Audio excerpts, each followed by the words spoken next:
Selamat datang kembali di segmen analisa. Kita update terkait dengan perkembangan kasus Subang. Tahapan sekarang yang akan kita saksikan adalah mengenai sidang pra-peradilan dari 3 tersangka, Abi, Arigi, dan juga Mimin. Lantas, bagaimana dengan Yosep? Apakah dia juga tidak mengajukan pra-peradilan?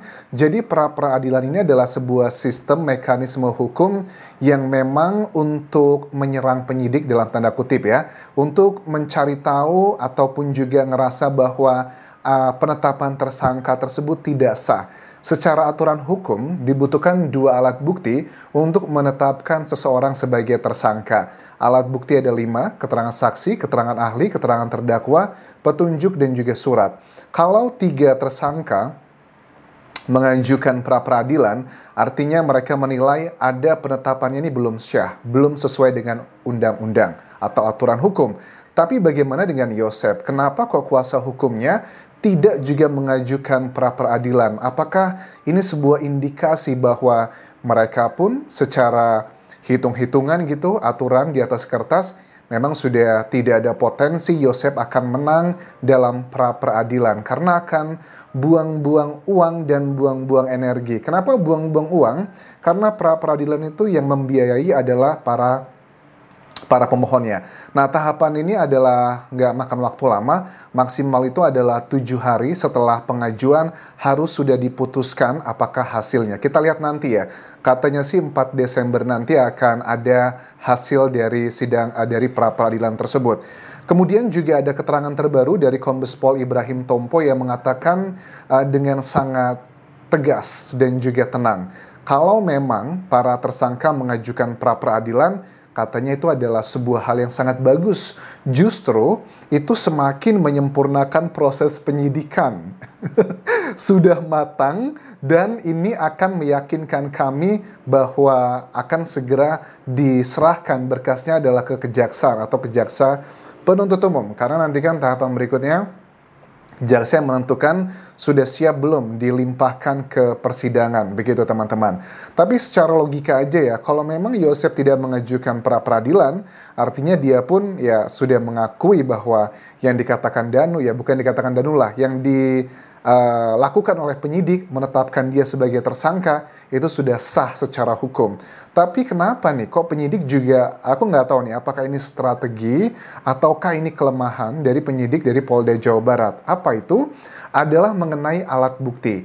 Untuk Yosep, memang kita sudah tahulah keterangan dari penyidik dikatakan ada 2 alat bukti. Yang pertama adalah keterangannya Danu, yang kedua adalah 2 noda merah di bajunya Yosep. Itu sudah clear. Walaupun sebenarnya ada banyak lagi alat bukti yang bisa dipakai untuk menjerat Yosep. Tapi untuk keterangannya Danu yang dipakai untuk menetapkan tersangka ke Mimin, Abi, dan juga Arigi, itu kan memang penyidik tidak memberikan secara eksplisit apa saja. Kesannya yang ditangkap masyarakat hanyalah keterangannya dari Danu saja. Dan itu secara hukum memang tidak boleh kalau penyidik menetapkan tersangka hanya dengan 1 alat bukti. Kalau hakim boleh ya, hakim kan bisa menjadikan vonis itu dengan dasar 1 alat bukti plus dengan keyakinan hakim, itu boleh. Tapi kalau penyidik secara undang-undang tidak boleh kalau hanya ada 1 alat bukti.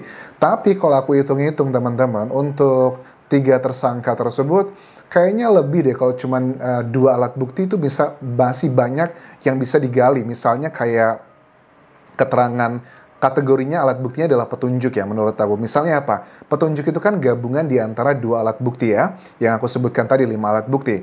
Misalnya adalah keterangannya Mimin yang mengatakan bahwa adegan suami istri ada beberapa hal yang tidak match antara keterangannya Yosep dan juga keterangannya Mimin. Begitupun juga dengan Abi dan juga Arigi. Ada keterangannya Abi dengan Mimin yang tidak match mengenai isu tertentu.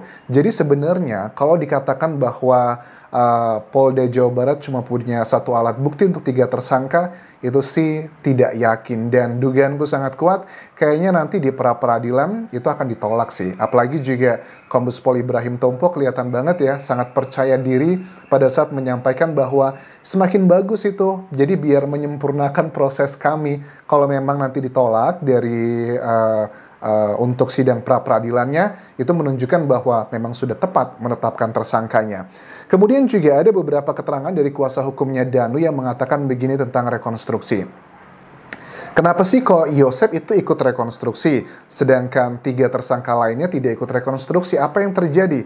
Bukankah di dalam undang-undang memang diperbolehkan yang namanya tersangka itu tidak menghadiri atau bahkan menolak rekonstruksi tersebut? Kalau aku lihat dari sini sih sepertinya seperti dugaan yang juga disampaikan dari kuasa hukum Yosep bahwa Yosep itu sengaja ikut rekonstruksi biarin tahu apa aja sih kebohongan yang dilakukan oleh Danu itu adalah versinya mereka. Tetapi kalau menurut versi dari kuasa hukum Danu dikatakan bahwa kayaknya Yosep ini sedang mencari celah nih. Mencari celah di 95 adegan rekonstruksi kemarin, pengen dicari bagian-bagian mana yang akan dipatahkan. Karena kan misalnya gini ya, ada beberapa statement yang aku lihat narasi, nggak tahu ini apakah teman-teman, kan netizen juga terpecah lah beberapa kubu, yang ada juga yang pro dengan Yosep ya. Dikatakan begini, aneh banget ya kalau di rekonstruksi katanya Yosep itu ngebopong Amel. Tapi kok noda merahnya cuma 2 titik aja? Ya aku sudah jelaskan lah berkali-kali 2 noda merah tersebut berasal dari bajunya Yosep yang sudah dicuci dan diambilnya pun diambil ke puslapor itu lebih dari 30 hari. Loh bukannya Anjas dulu sudah ada di media bahwa bajunya Yosep itu katanya sudah diambil. Ya mungkin aja sudah diambil sama penyidik tetapi tidak dibawa ke puslapor. Apakah ada jaminan di masa-masa kegelapan itu barang bukti yang diambil ataupun sidik jari yang diambil juga di TKP itu benar-benar sampai kepada tempatnya? Kan tidak juga. Karena apa? Karena dari Polda Jawa Barat pun mengatakan ada 3 anggota polisi. Pertama adalah oknum perwira, kedua adalah 2 oknum bintara yang mereka ini melakukan penghilangan barang bukti. Bukan lagi dugaan. Dari Kombes Pol Ibrahim Tompo mengatakan mereka melakukan penghilangan barang bukti. Dengan bahasa halusnya dikatakan apakah ini ada unsur pidana ataukah hanya etik saja, kita akan gali lebih dalam. Tapi menurut aku itu sih sudah termasuk pidana ya, karena masa sih polisi nggak ngerti bagian-bagian mana yang tidak boleh dihilangkan, itu sangat janggal sekali.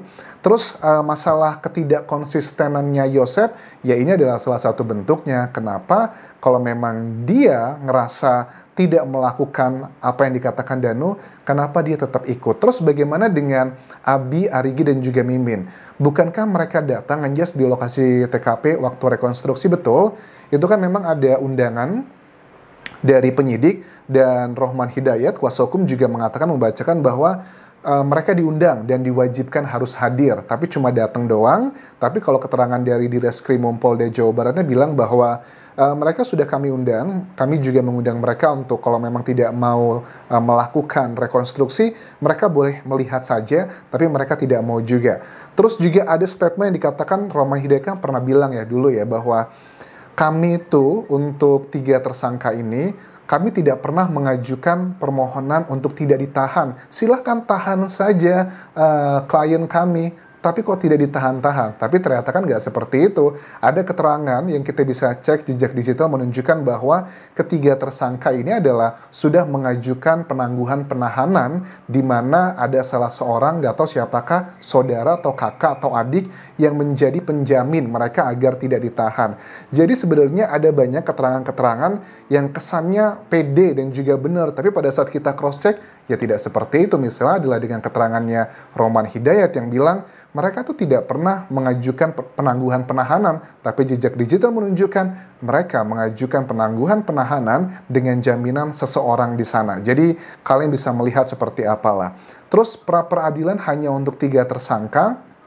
Jujur, ini sih sudah indikasi banget bahwa kayaknya sini strategi Polda Jawa Barat deh. Strateginya nggak tahu ya, apakah strategi Polda Jawa Barat untuk mengecoh dari para pelaku agar para tersangka, maksudku, agar mereka ini terbagi konsentrasinya. Mereka sengaja mengaburkan, tidak menjelaskan seperti menjelaskan kenapa Yosep menjadi tersangka, alat buktinya, agar ngasih tanda kutip harapan mereka masih bisa menang di pra-peradilan nanti.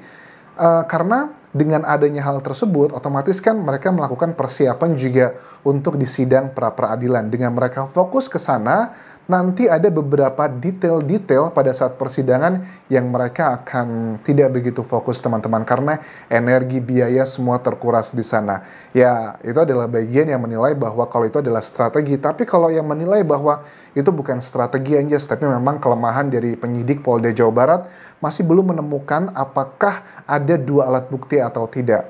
Well, aku sih yakin itu adalah strategi, teman-teman. Terus juga mengenai yayasan juga dibahas dalam statement kuasa hukum Danu ini, salah satunya bahwa memang jelas, sudah terlihat sangat jelas, yayasan ini adalah menjadi salah satu penyebab utama dari terjadinya kasus pembunuhan ini. Ya, dengan adanya sakit hati, dengan adanya cerita-cerita drama, uang, yayasan, keluarga. Ini yang menjadi motif dari semuanya bertumpuk-tumpuk bertahun-tahun, walaupun pernikahan Mimin dan juga Yosep itu sudah belasan tahun ya.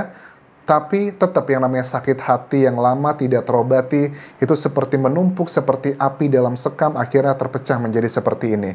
Kalau dikatakan bahwa keterangan Danu itu banyak yang masih tidak masuk akal dan tidak berkesesuaian dengan alat bukti, aku sarankan kalian tonton di video sebelum ini, karena ada banyak alat bukti yang ternyata berkesesuaian dengan rekonstruksi yang mendasarkan keterangan Danu untuk dilakukan 95 adegan tersebut. Semakin seru, kita akan lihat nanti 7 hari ke depan, apakah ini dihitungnya dari minggu lalu, ataukah tanggal 4 Desember nanti itu adalah final putusannya, ataukah dari 4 Desember tambah 7 itu adalah putusan dari pra-peradilan. Yang pasti dalam aturan undang-undang untuk pra-peradilan tidak boleh lebih dari 7 hari setelah pengajuan. Kita lihat nanti di 4 Desember 2023 apakah pra-peradilan 3 tersangka Mimin, Arigi, dan juga Abi ditolak atau diterima oleh Yang Mulia Hakim. Terima kasih sudah menonton. Sampai jumpa.